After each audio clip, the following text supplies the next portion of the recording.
Hi, and welcome to Global Student Voices, the podcast that brings you exciting stories and invaluable insights from students, educators, and thought leaders around the world. I'm your host, Coach Martin, with 30 years of experience in international education. Join us each time when we navigate the exciting journey between international secondary school and university. Let's get started. Hello, and welcome, Lynn. I'm so excited to have you here and looking forward to this conversation. I hope you're doing all right today. Great. Glad to be here, Scott. Great. Well, let's just jump into it. Tell me about what you do. We spoke briefly before, and I just thought this is something that really needs to be shared. So I'm excited that you're on and able to do that. So tell me a little bit about what you're doing. Yeah, so our name is what we do. This is Water for South Sudan. So we bring access to clean water, sanitation, and hygiene to people in South Sudan. Many people around the world can just turn on a tap, flush a toilet. That is so far from the truth in South Sudan. People they sometimes have access to water, but the water they have is dirty or contaminated. So we bring clean water, and that is the absolute building block of everything with life. What I say is people have air, and then the next thing they need is water to progress.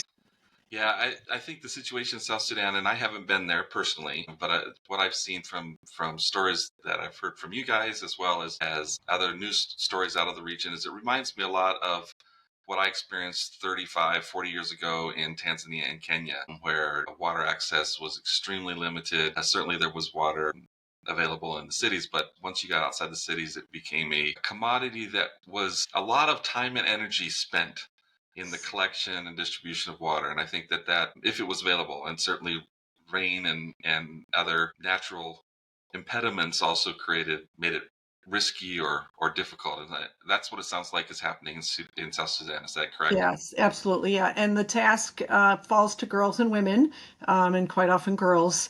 And there's so many challenges with that. I think people have become more aware of the water crisis in recent years. I've been here 15 years. I think more people understand it. But here's an interesting thing. Okay, girls are walking for water. That's also not safe. You're sending maybe your daughter, your sister out, maybe she's going to walk 2 or 3 miles, maybe she's 8 or 10 years old. So, and then, big thing too is if the girls are spending all day walking for water, they are certainly not in school. So, and that just affects their entire lives if they're not able to get educated. So, like I said, water is the absolute first step. That's what we do. We don't do schools, but by us putting in water, other groups and communities can come in and then bring in schools. But nothing is going to happen until there's water.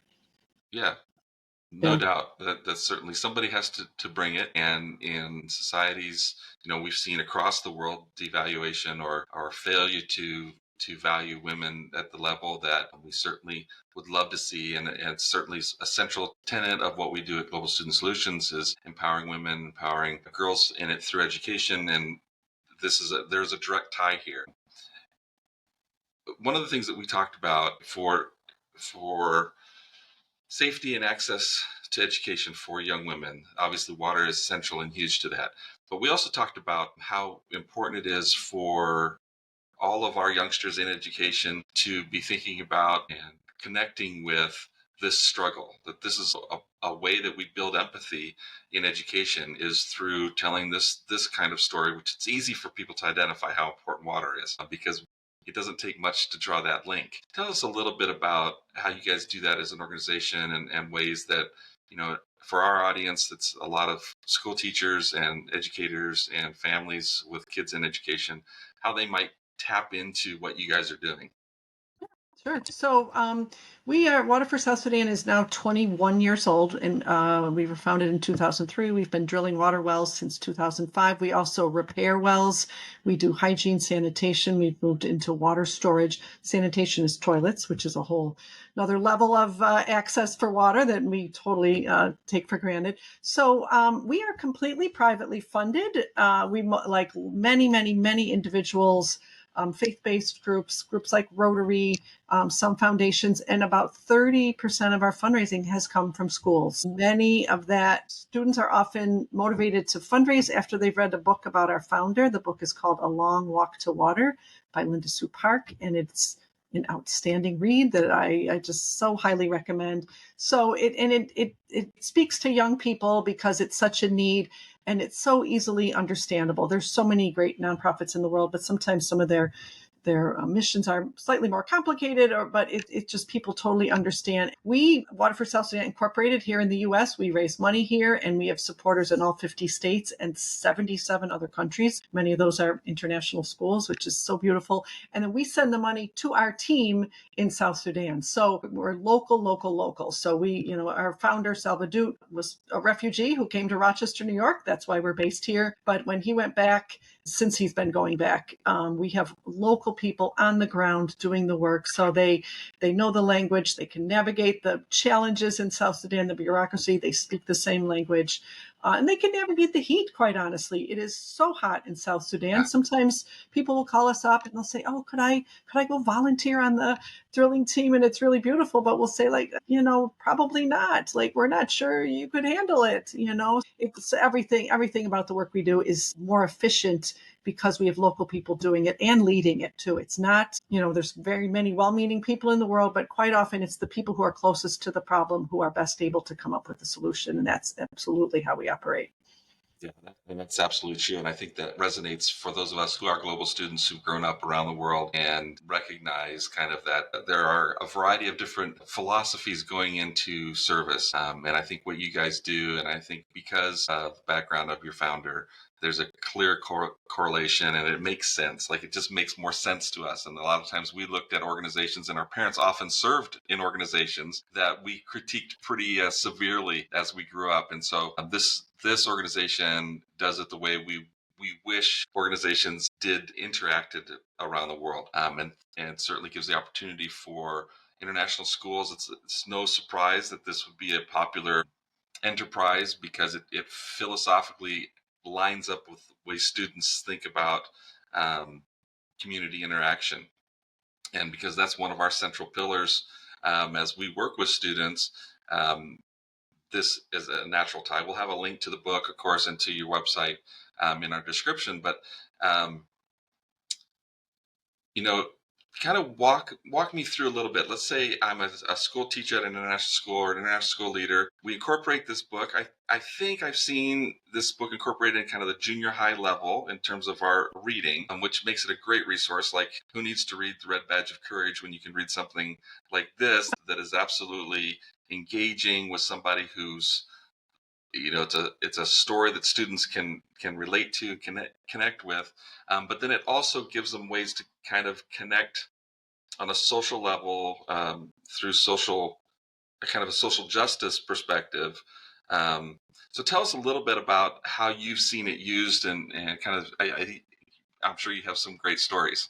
Yes. So it's quite often read at the 7th grade level, especially in the U.S. But we've seen everything from 4th grade up through 12th grade, and then even colleges. So, and I also will say, it's a wonderful book, but it almost do it a disservice to call it a middle school book because it's a wonderful read. We've heard adult book clubs have read it. It's a story of hope and resilience, which that never gets old, and I feel like we need it more than ever. And, some people support us, whatever, they send us $50, $100, it goes to the work. And then other groups will go to the other end and try to sponsor fully sponsor a well, which is $20,000.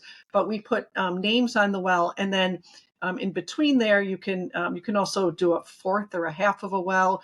You could sponsor a well rehabilitation, which this is terrible because it's not right off the top of my head. I believe that's $4,000. You could sponsor a hygiene training, and then you can do all this online. So many schools will set up an online fundraiser. My team has done a fantastic job, and we've been at this for years now.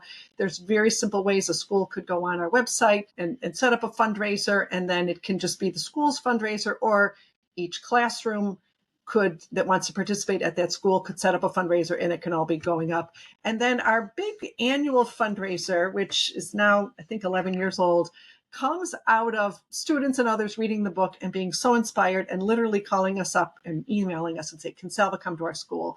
And we were disappointing them over and over again, saying, no, we're so sorry, Salva can't come, but wishing we could. So we came up with a fundraising challenge so that we can, help us fund our work. And the Iron Giraffe Challenge, every year, it runs through the school year. It's closing soon-ish if it didn't close on Friday.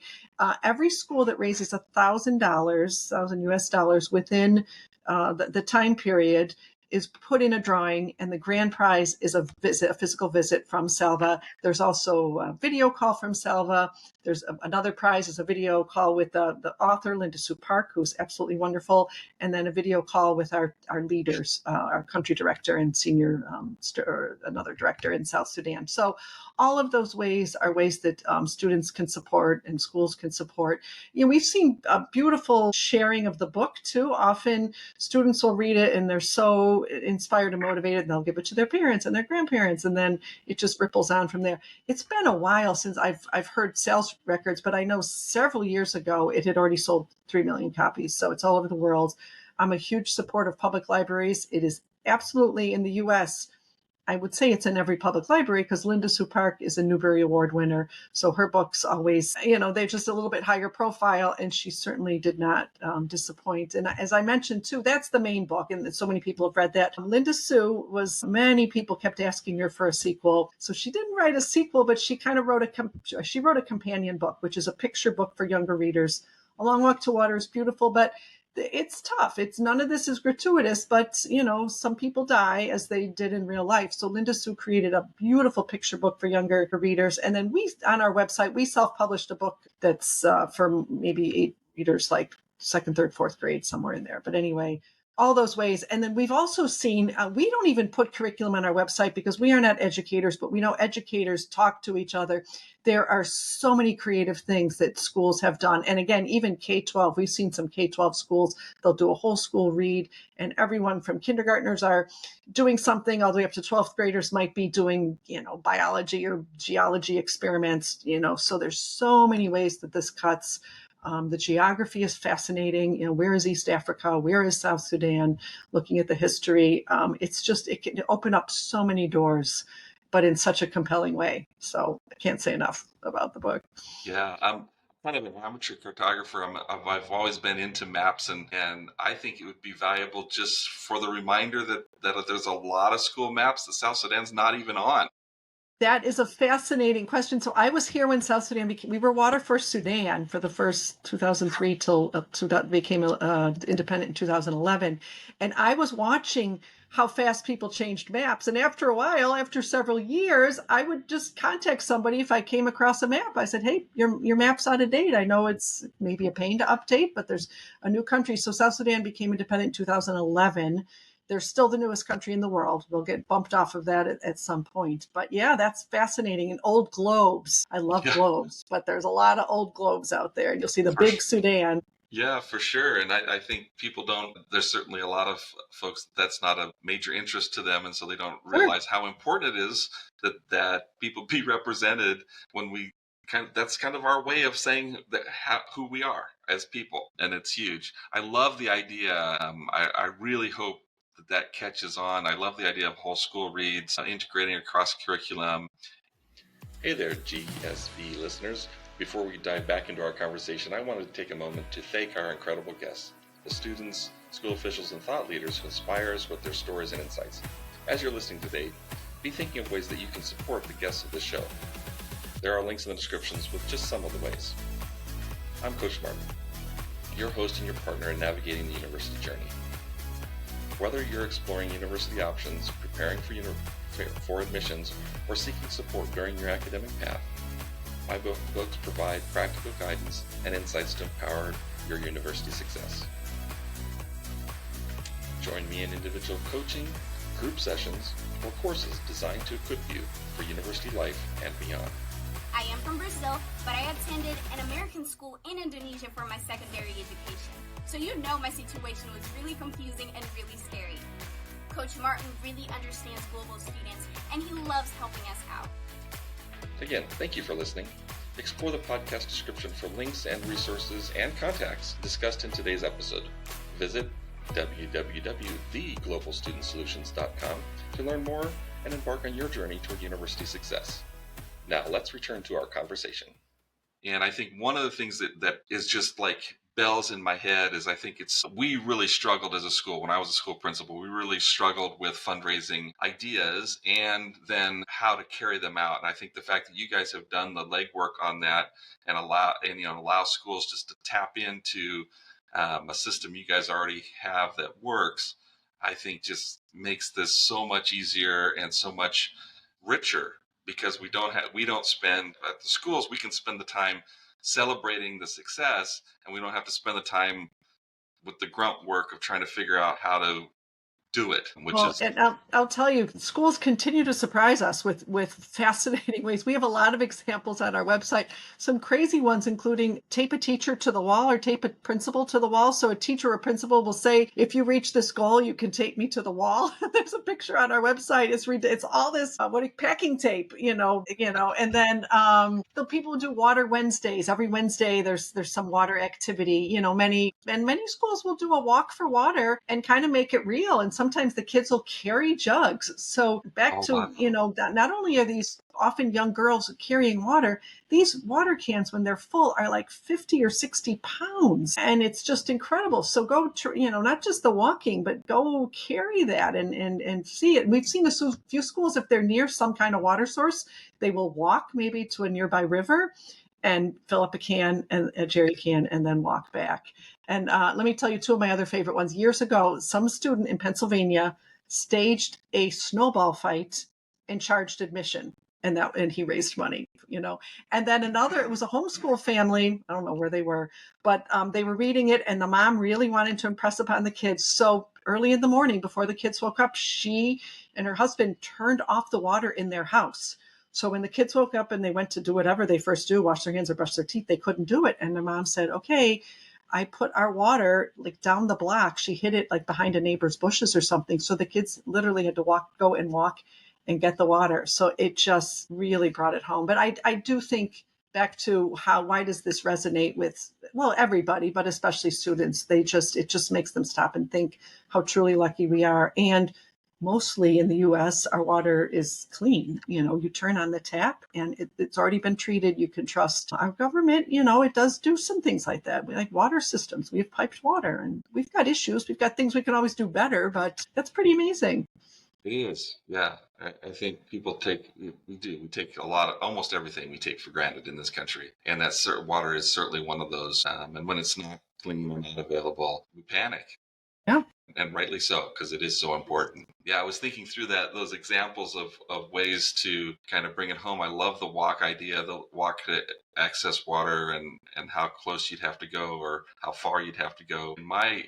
Growing up, one of the things that stuck in my mind with water was we walked with a family as mom and daughters as they went to gather water. And it was I think I'd probably only been in Tanzania for maybe 6 months. And it was probably my mom's doing to try to help connect with how difficult this challenge was and why it was so important. And we walked with them. And when we got to the dry riverbed, and they had hand dug a well down into the riverbed, and it was probably, I don't know, I was 11. It seemed like it was 7 miles deep. It was probably 25 or 30 feet deep though. And they girls had crawled down inside the well and were, there'd be a group of 4. It would take a group of about 6 or 7 people to get water.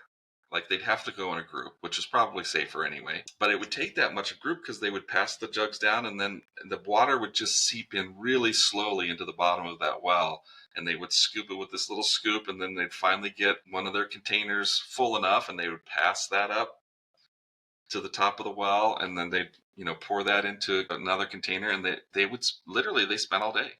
It was an all day until everyone had enough water for everyone, and then they all walked back. And I just thought, if there was no way that we could respond to that. Like that was not something that was within our capacity. But to be a part of ending that cycle and bringing local water wells to the local, so it's close at hand, it's Right. just so huge. Yeah, and let me just say a little bit. So there is water in South Sudan. Like I mentioned, there's groundwater, but that's often be dirty or contaminated. There is water underground, so in South Sudan, and that's what we drill into. So there's underground aquifers, which, Yeah. rivers under the ground, but they're often well over 100 feet deep. So even if people wanted to do a hand dug well, it's impossible. Yeah. So, and Mother Nature is amazing, right? We get this beautiful earth and with water and sun, and there, when aquifers, the way that they're set up, there's natural filtration. So South Sudan has a rainy season and a dry season about half the year, although climate change is affecting that. But Yeah. so it rains during about half the year. The rains soak into the earth and then they filter through the soil, the sand, the rock, the gravel, and then into these underground aquifers. So they're naturally refillable. And then when we drill into those, we test the water always when it comes up, but it's quite often clean. And then the people are using it immediately. They're not storing it. So it's a beautiful natural system. It's also sustainable. The way we often use water in this country is huge amount, sucking up huge amounts of water. And, but if you're just getting water for your family or even a small kitchen garden, we won't even call it a farm, but maybe a little, bigger plot than even we would have in our backyards. But that's all sustainable and it works. And you can go carry the water that you need for your garden. And you're also growing foods that are sustainable in your area, probably even foods that don't take tons of water, like we're fond of doing here, right? I mean, it's painful to say, and I'm guilty of it, but just, I've used almonds as an example. I love almonds and my family loves almonds, but in recent years, I've been really looking at that, like, should we be eating almonds? They're a very thirsty plant. They use up a lot of water. So just because we can have something doesn't mean it's the wisest way to go. So what would be some examples of some things that would be grown that would be not so thirsty? Well, I know in South Sudan, so it's a lot of greens, onions, and then okra is a big plant, plantains, mangoes, things like that. I think this is just me speaking, a lot of this gets to the local, like what can grow in your area. And I'm in upstate New York, so, we probably shouldn't be eating strawberries all year long. I mean, I'm getting a little, preachy here, but Yeah. it is something to think about. Like what one way to look at that too, and what would the indigenous people in your area have grown, 100 or more years ago? What grows Yeah, I mean, easily. it's certainly, when I think about the engaging classroom conversations that I've been a part of over my years in education, this is one that I think would be really interesting. Like, you could do a ton of research. It's history, it's current, it's agricultural, it's geography. It just integrates kind of all of those things and telling those stories, compelling ways of telling those stories, and then sharing that, what you've learned, then become your convictions, and then how you share your convictions becomes part of your art, your writing, your music. All of those things are all interwoven together in such a beautiful way, and it just seems like this serves as an inspiration and it is a practical response. We think, oh, $20,000 for a well, that's a lot. Well, it's impossible for an individual, but it's something that what we can do together. You think of some of the larger schools, that's very much within the scope. For a larger international school, that's the cost of a single student tuition at some of the schools that I've worked with. And so that seems very reasonable for an annual goal in a fundraising effort. So that's a very exciting possibility. Sometimes schools are smaller and not as well off, but setting some incremental goals, or like you said, doing a well restoration at 4,000, and knowing that the bulk of those funds are going to actually do that work, as opposed to going to some major organization that's got a lot of overhead, and this is getting it there very quickly and directly. That's really exciting. What's your challenge for us? What would you like to see? What can individuals do? What would you like to see us do in schools? One of the things I have found so kind of surprisingly gratifying here is you explain our mission to anybody, they pretty much get it instantly and they say, oh, wow, that's great. And that's wonderful. We agree. But what I've seen is young people, and often that middle school, junior high age, around age 12, it's literally like kids' heads are exploding, understanding who they are and their place in the world. So what I see happening is young people see there's a problem and they get it right away and they say, wow, this is wrong. And then there's something they can do. And then there is a reachable way of them addressing it. And then if they are able to say, even funding a rehabilitation or a partial well, and then we send photos back, and you get a photo of the community that you helped. And then my take on it is, especially the student leaders, often there's some kids wind up being the leaders of a project. Yeah. And when they see what they can do together, I think it changes lives. So of course we change lives in South Sudan by bringing access to water, but when young people see a problem and start addressing it, they become global citizens. And then at that tender age to know, wow, I did something, they become global citizens. And I don't want to put all of the world's problems on young people's shoulders. That's not fair. There's so many problems, and adults need to come in and step up too.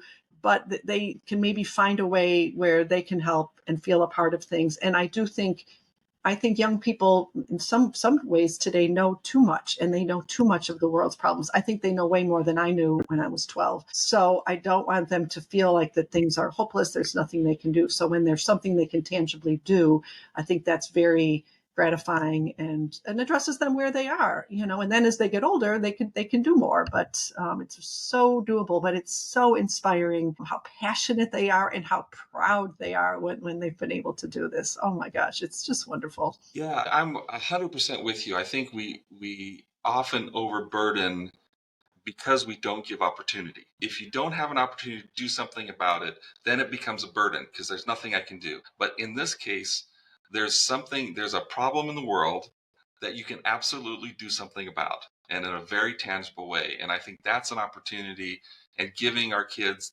those opportunities is our responsibility as adults. Like, that is one of the things we have to do.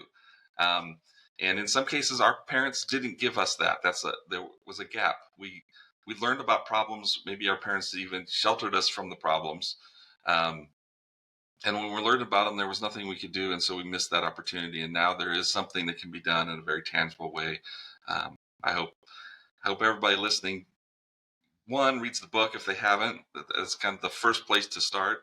But looking for ways that small groups, whether it's your book club, or maybe this is the motivation to say, you know what, I was thinking I should have a book club. Let's just start with the easiest one. And this is one of those it's a great book.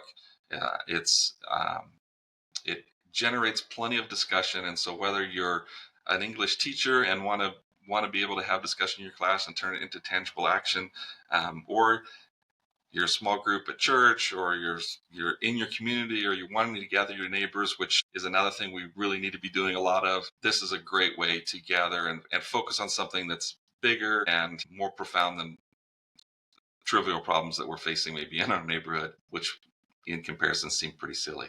Yeah, and let me just say a little word about South Sudan. So it is the newest country in the world. There's water problems in many developing countries in our world. So, sometimes we even will hear like, why South Sudan? Well, that's because that's where we're based. But, when we can help a young communities in a young country become stable, then that can spread within a country. And then the converse is true. If there's instability in a country, that can spread. So when we can help communities become more stable, it's the grassroots, it's the bedrock, the foundation of helping a young country develop. And then hopefully people don't want to migrate. They don't want to leave their country. If they feel like they can have a life in their own country and get educated, then they're more likely to stay. So this is not happening overnight either.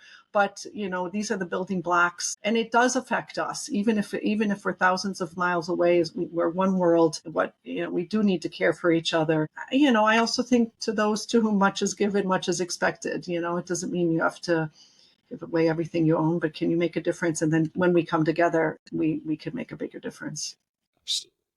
Fantastic challenge. Yeah. Lynn, thank you. Any last things? Any last things you want to? This was wonderful. Thank you so Yes. much. And I just, and then, best wishes to you and all your work and all the schools that you come in contact with. Thank you. And thank you so much, Lynn, for being on. And folks, pick up the book, read the book, get your community active and doing something that literally changes the world. And not just for the folks who are receiving water for the first time, but for everybody that's a part of the process. It's very life-giving to be a part of this kind of work. So thank you for the opportunity. Thanks for being on the show.